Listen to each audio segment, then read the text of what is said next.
Oil rally isn't just about geopolitics, it's structural. When oil prices rise sharply, the first instinct is to blame it on political drama, wars, sanctions, or OPEC+ statements. But the latest surge in crude tells a deeper story. The world's energy system is under structural supply stress that can't be ignored, and it's not going away anytime soon. Beyond geopolitical noise, yes, geopolitical headlines matter. Russia's recent export ban on gasoline and diesel has already pulled nearly 500,000 barrels per day out of the global market. Ukrainian drone strikes on Russian refineries have further disrupted supply chains. These shocks fuel volatility, but they aren't the core problem. The real issue is that the oil industry's supply engine is breaking down. Producers are struggling to maintain or expand output, even as global demand continues to climb.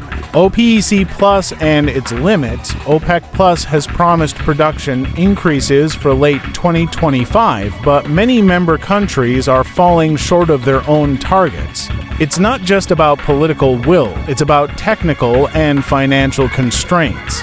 Years of underinvestment, aging fields, and operational limits mean promises of more supply are easier said than done. In short, OPEC Plus is no longer the all-powerful swing producer it once was. U.S. shale can't save the day.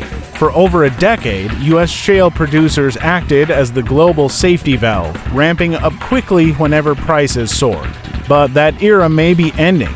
Break-even costs are climbing, and drilling new wells is far more expensive than it was a few years ago. While U.S. output may reach record highs in 2025, production could plateau or even decline in 2026 as capital spending slows.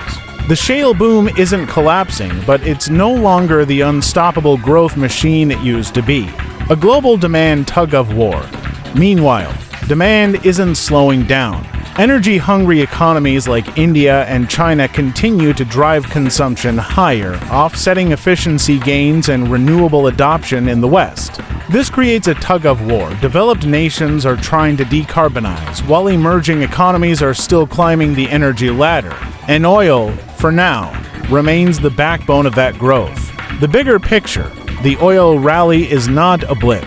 It reflects a world where supply growth is struggling to keep pace with demand, where energy security is fragile, and where structural constraints are more powerful than political headlines.